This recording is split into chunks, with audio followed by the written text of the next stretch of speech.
This video serves as a tutorial for how to submit data onto the Bumblebee Watch website. After ensuring that you are first signed in to your account, select Record a Sighting, then Bumblebee Sighting. On the next page, you're going to upload your photos. These are going to be curated ahead of time, so crop and zoom accordingly. You're then going to select Choose Files and select your photos from the place that you store them on your computer. Select your first photo, select Open, and wait for it to upload. For this particular Bumblebee, I had 2 photos, so I will upload them both. Bumblebee Watch allows you to upload up to 3 photos per submission. After confirming that my photos have uploaded, I'm then going to scroll down and enter in my location information for the sighting. I found this Bumblebee at the Chipman Preserve, so that's what I enter into the search bar.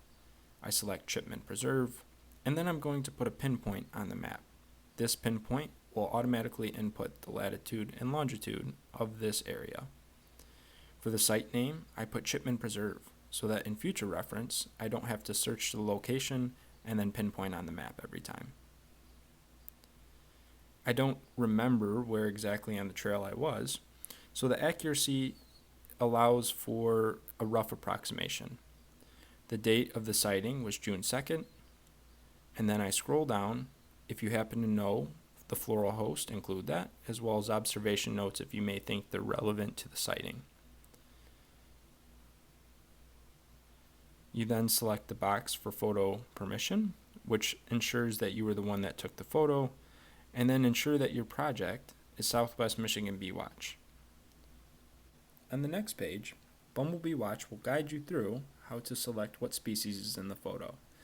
Mousing through the photo will allow you to use a magnification tool to look at all the relevant anatomical parts of the bumblebee. If you don't happen to know your species ahead of time, you can look at such areas as the face, thorax, and abdomen and interact with the guide in this center column. Once you've selected your species, select Next. Then, your species is submitted. You'll come to a confirmation page, and there'll be some more information as well as next steps on the bottom of the page.